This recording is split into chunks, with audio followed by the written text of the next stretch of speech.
এরা মনে হচ্ছে আজকে আমাদের জন্যই পোজ দিয়েছে।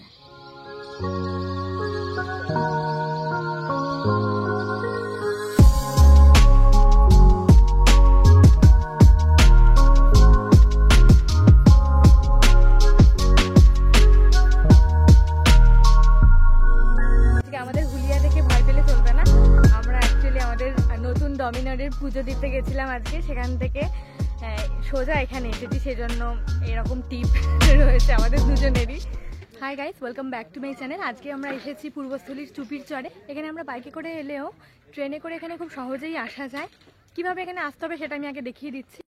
শিয়ালদা বা হাওড়া থেকে কাটোয়া লোকাল ধরতে হবে। কোনো এক্সপ্রেস ট্রেন ধরলে কিন্তু হবে না, লোকাল ট্রেনই ধরতে হবে এবং ট্রেনে করে সোজা চলে আসতে হবে পূর্বস্থলী স্টেশন।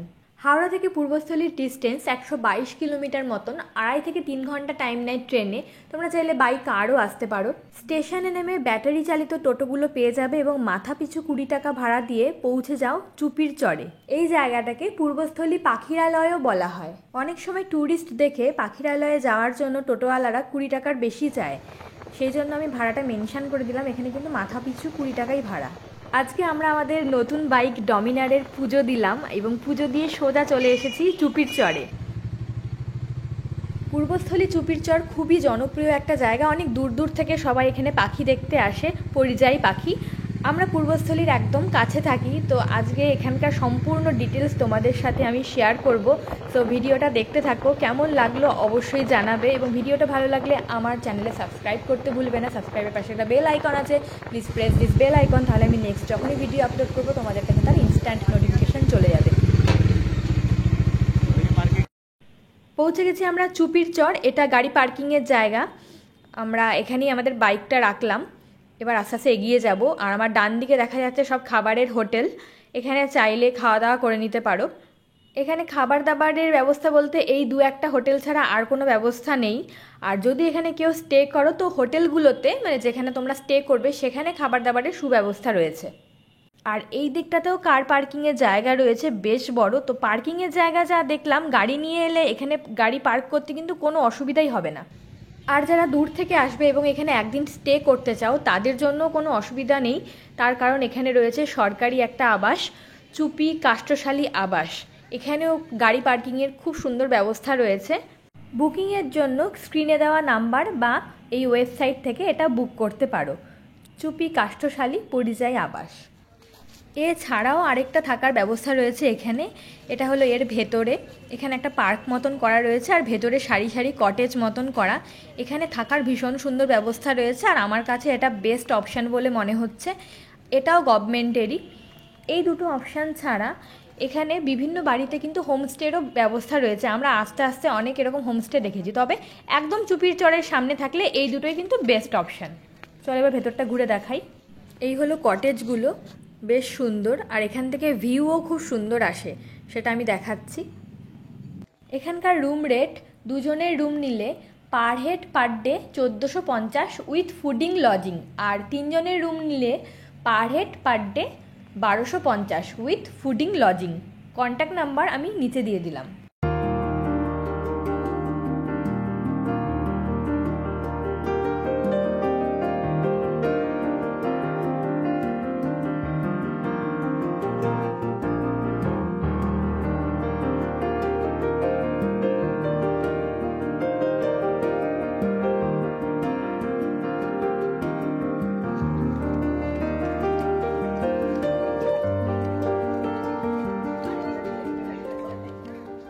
এবার যাচ্ছি কাষ্ঠশালী ঘাটের দিকে। আর আমার ঠিক বাদিকেই রয়েছে আমবাগান, আর এইখানে প্রচুর পিকনিক হয়। আমার সামনে আমি অলরেডি একটা পিকনিক হতে দেখতে পাচ্ছি। এখানে কিন্তু প্রচণ্ড ভিড় থাকে পিক সিজনে। এখন একটাই পিকনিক হচ্ছে দেখা যাচ্ছে। এখানে পাখিদের জন্য জোরে বক্স বাজানো কিন্তু নিষেধ, কিন্তু যখন প্রচুর পিকনিক হয় তখন কিন্তু এগুলো কিছুই মানা হয় না। যাই হোক, পৌঁছে গেছি কাষ্ঠশালী ঘাটে।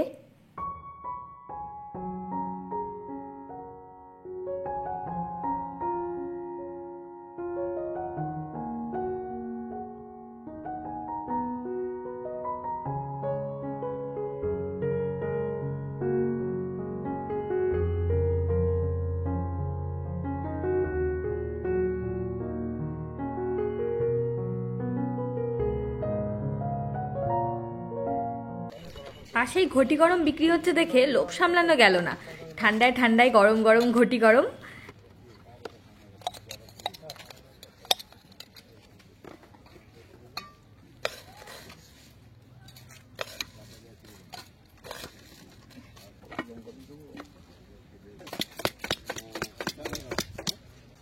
চুপির এই পাখিরালয়ের কিছু নিয়মাবলী তোমাদেরকে একটু দেখিয়ে দিই। এখানে এলে অবশ্যই এগুলো একটু মেনে চলার চেষ্টা করবে।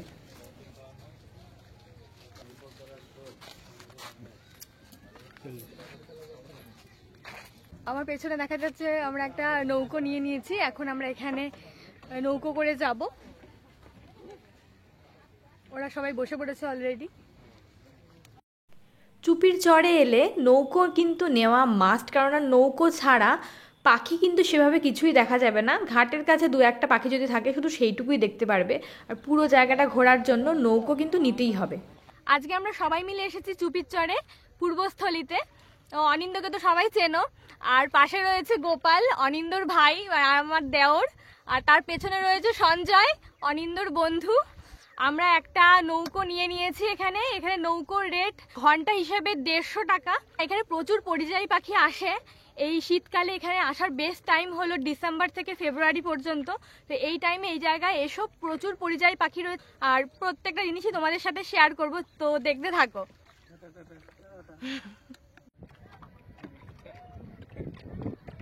আমাদের নৌকো ফুল ফোর্সে চলতে শুরু করে দিয়েছে। দারুণ সুন্দর লাগছে। এখানকার জল পুরো ক্রিস্টাল ক্লিয়ার, ঠান্ডা ঠান্ডা ওয়েদার, দারুণ লাগছে। যদিও এখনো পাখির দেখা পাইনি, চলো সামনে দেখা যাক।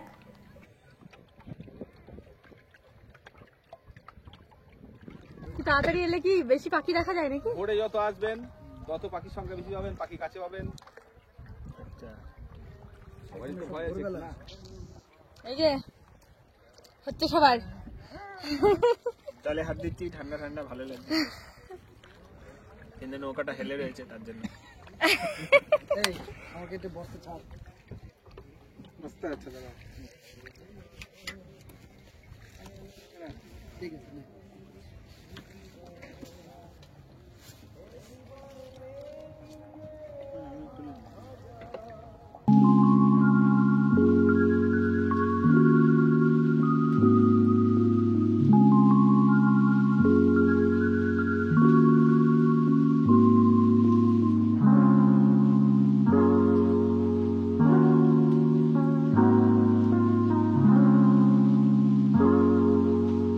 আজকে আমাদের প্রথম পাখির দেখা পেলাম, এটা হলো বার্নসওয়ালো। এই পাখিগুলো এখানে প্রচুর রয়েছে, আমি পরে ভালো করে দেখাচ্ছি। আগে এটা দেখে নাও, রেড ক্রেস্টেড পোচার্ড দলে দলে ঘুরে বেড়াচ্ছে আমাদের মাথার ওপর দিয়ে, একদম ঝাঁকে ঝাঁকে আসছে আর চলে যাচ্ছে, দারুণ লাগছে। বেসিক্যালি এই দিকটা মানে ঘাটের ডান দিকটায় আমরা এখন এসেছি, আর এখানে আমাদেরকে রেড ক্রেস্টেড পোচার্ড দেখানোর জন্যই নিয়ে আসা হয়েছে। এই রেড ক্রেস্টেড পোচার্ডগুলো ইউরোপ থেকে আসে।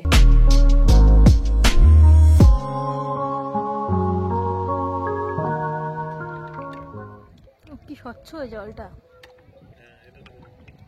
পুরো ক্রিস্টাল ক্লিয়ার জলের ওপর দিয়ে যাচ্ছে। এরকম ক্রিস্টাল ক্লিয়ার জল দেখার জন্য না জানি লোকে কত কত দূর যায়। বাড়ির কাছে এই চুপির চরে একবার এসে দেখো, মন ভরে যাবে।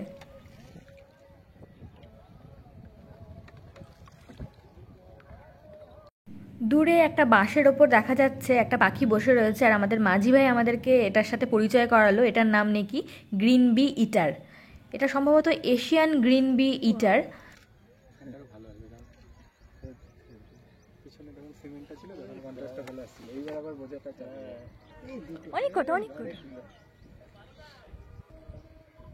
উড়লে বেশি সুন্দর লাগছে এগুলোকে দেখতে, দারুণ। ঠিক এই জায়গাটাতে প্রচুর ছড়িয়ে রয়েছে এগুলোকে বাংলায় বাঁশপাতিও বলা হয়। জানি না বাঁশপাতি কেন বলা হয়, সম্ভবত বাঁশের ওপর বসে থাকে বলে। মানে এখনো পর্যন্ত যতগুলো দেখলাম সব কটা বাঁশের ওপরই বসে রয়েছে, মেবি তার জন্য এরকম নাম। কোথায় আপনার নাম্বারটা বলুন? 7890 22 9896 9896। আপনার নাম? রঞ্জিত। এখানে জানুয়ারি ফেব্রুয়ারি নাগাদ এত বেশি ভিড় হয় যে কোনো নৌকোই এখানে পাওয়া যায় না। সবাই আগে থেকে ফোনেই বুক করে ফেলে। তো যদি কেউ এখানে আসতে চাও এবং ফোনে আগে থেকে বুক করতে চাও, তাহলে এই নাম্বারটা আমি দিয়ে দিলাম, এনার সাথে কথা বলে যোগাযোগ করে নিও। এখন আমাদের বোটের মাঝি চেঞ্জ হলো, এবার আমাদের এখান থেকে নিয়ে যাবে বাংলার আমাজন যেটাকে বলছে ওরা, সেখানে দেখা যাক সেখানে কি আছে। আদৌ পেয়েও এটা বাংলার আমাজন বলার যোগ্য কিনা সেটা ওখানে গিয়েই বোঝা যাবে। লোকে খুঁজে পড়বে।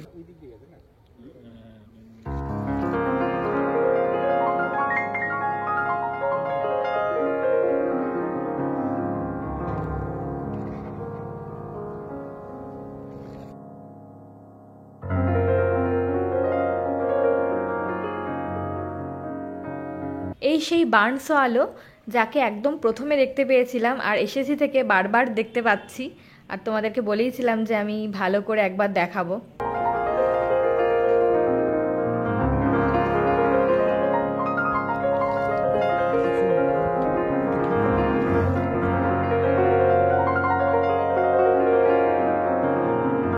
যেই পাখিটাকে উড়ে বেড়াতে দেখছো সেটার নাম হলো ওপেন বিল। একটু সামনে থেকে এবার দেখাবো আমি। এটা একটা বক, এটা আর ওটা কিন্তু আলাদা। এটা একদম কাছে চলে আসছে আমাদের, খুব ভালো পোজ এই দিচ্ছে।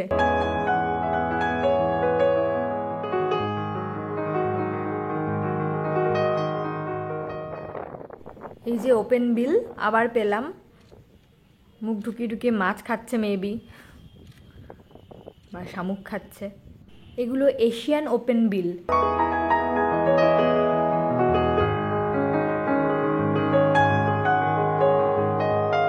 আমরা বেরিয়ে পড়েছি, অনেকক্ষণ হয়েছে অলরেডি, তোমাদেরকে বেশ কিছু পাখির ছবিও দেখিয়ে ফেলেছি। 2 ঘন্টা মতন তো মনে হয় অলরেডি হয়ে গেছে। তো পুরোটা এখানে প্রচুর পরিযায়ী পাখি আসে, আমরা অলরেডি অনেক দেখেছি, সামনে আরো হয়তো দেখবো, তো দেখতে থাকো।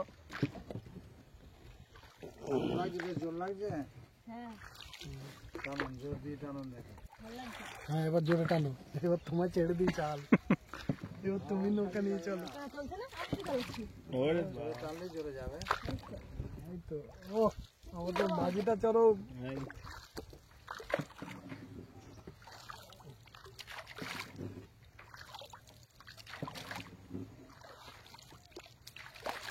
এই যে বাঁশের ডগায় এটা বসে আছে, এটা হলো লিটল কর্মোরেন্ট, বাংলায় যাকে আমরা পানকৌড়ি বলি। এরা মাছের সন্ধানে এখানে ঘুরে ঘুরে বেড়ায়, সারাদিন জলের মধ্যে থাকে, আর দিনের শেষে পাখনাটাকে এভাবে খুলে শুকিয়েও নেয়। এখানে ডুব দিচ্ছে।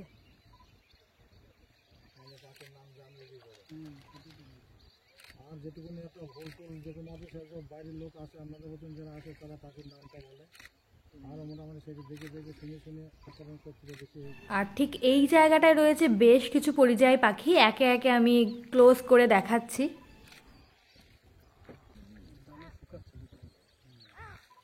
এখানে 3 ধরনের পাখি রয়েছে।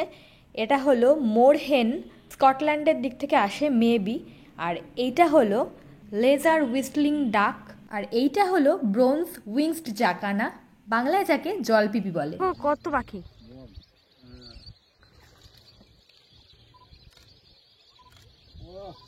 ও এটাকে পাখিরালয় বলা ভীষণ যুক্তিযুক্ত, দারুণ।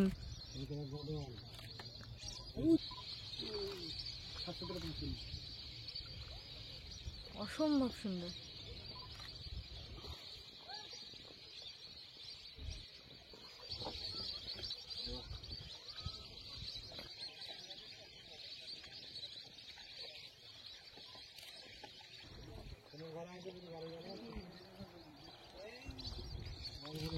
ও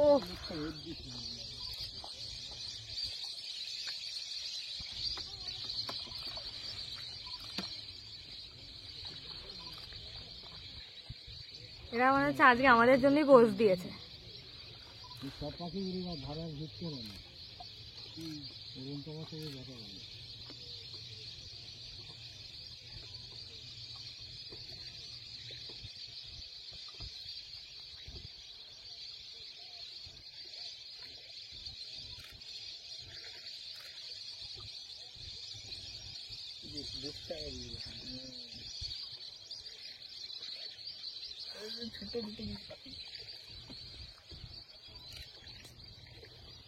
এই জায়গাটা আজকে এখনো পর্যন্ত বেস্ট ছিল। কিছু স্টিল ক্যামেরায় ক্লোজ থেকে নেওয়া ছবি তোমাদের সাথে শেয়ার করলাম। ভীষণ ভীষণ সুন্দর লাগলো, পুরো ঝাঁকে ঝাঁকে পাখিরা এসে মানে ধরা দিল আমাদের সামনে। এরপর আরও কিছু নাম না জানা পাখি দেখতে দেখতে আমরা এগিয়ে চললাম বাংলার আমাজনের সন্ধানে।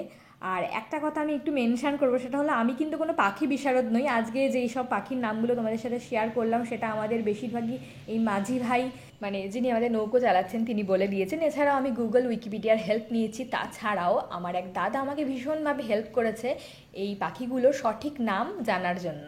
তাই আমার কিছু ভুল হলে অবশ্যই কমেন্ট করে সেটা জানাতে ভুলো না। এখন আমরা যে পাখিটাকে ক্রস করছি এটার নাম হলো ইন্ডিয়ান পন্ড হিরন। এবার মাঝিকে মানিয়েছে।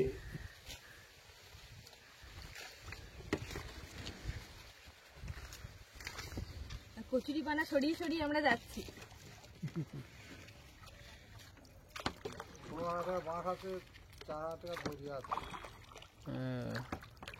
যেখান দিয়ে রাস্তা, তোমাকে এবার দাঁড়া এদিকে করতে হবে, মানে আমরা ওদিকে যাবো।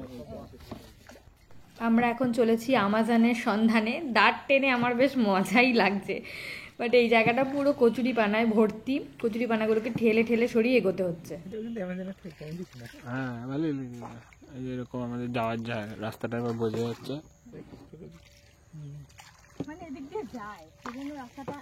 ওই যে পাশ দিয়ে দুপাশ দিয়ে দড়ি বাঁধা রয়েছে, দড়ি বেঁধে কচুরি পানাগুলোকে দূরে রাখা হয়েছে।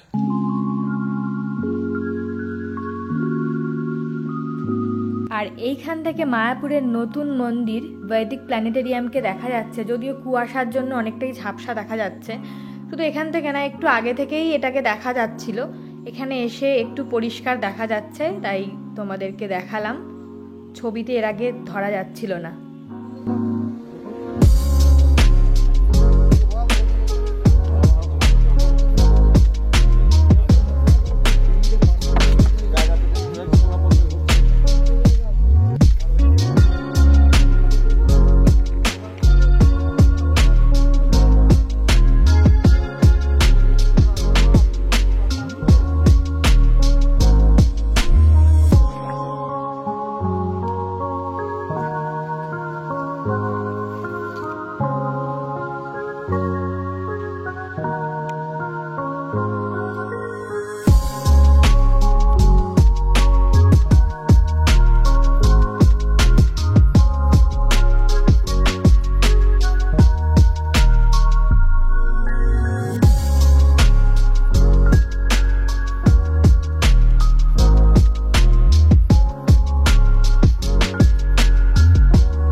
এই হলো আমাদের সেই বহু প্রতীক্ষিত বাংলার আমাজন। ফাইনালি এসে পৌঁছালাম। অনেকটা রাস্তা ছিল কিন্তু।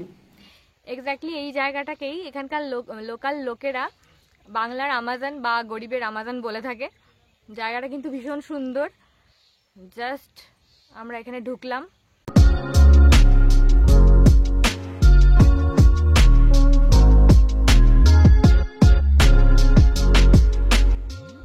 তবে এখানে কিন্তু আর একটু ঝোপঝাড় মতন ছিল, কিছু ডালপালা কেটে দেওয়া হয়েছে জায়গাটাকে পরিষ্কার করার জন্য। অসম্ভব সুন্দর এই জায়গাটা, মানে এখানে না এলে জানতেই পারতাম না যে এখানে এত সুন্দর একটা জায়গা রয়েছে।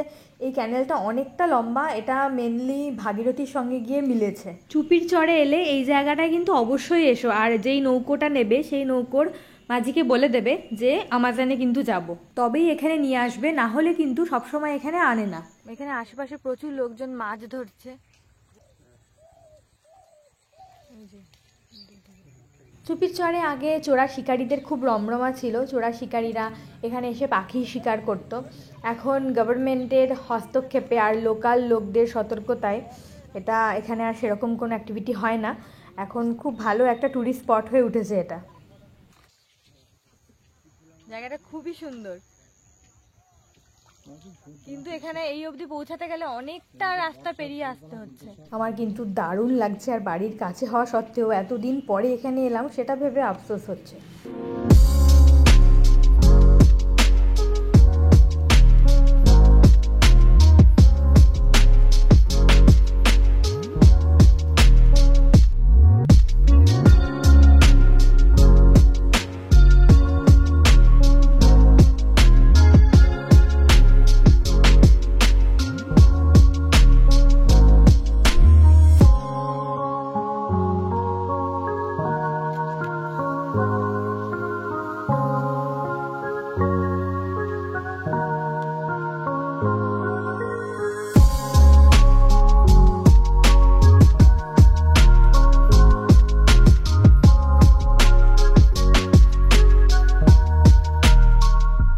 আমাজনের জঙ্গলে কোনোদিন যাওয়ার সৌভাগ্য হবে কিনা বলতে পারছি না, তবে এখানে এসে কিন্তু দারুণ একটা ফিল হচ্ছে। এখানকার লোকাল লোকেরা যে এই নামটা এখানে দিয়েছে বাংলার আমাজন, মন্দ কিছু বলেনি, বেশ ভালো লাগছে। অসুবিধাটা কোথায়? বাড়ির একদম কাছে এসে একটু আমাজনের ফিল নেওয়া যেতেই পারে।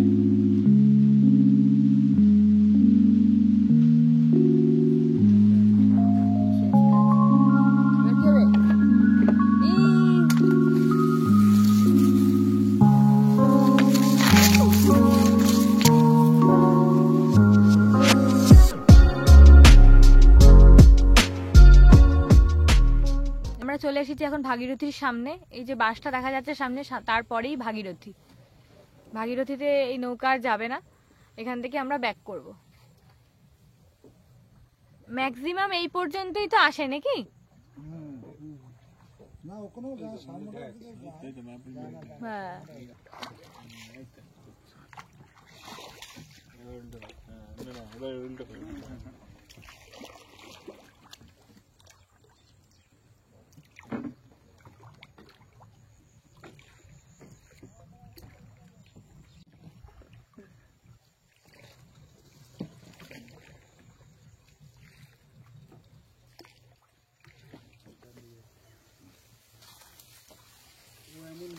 এসে গেছে আবার সেই জায়গা।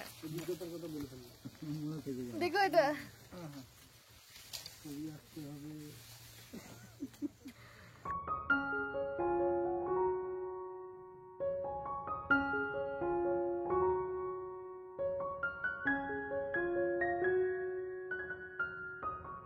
সব থেকে বেস্ট লাগলো এই জায়গাটা।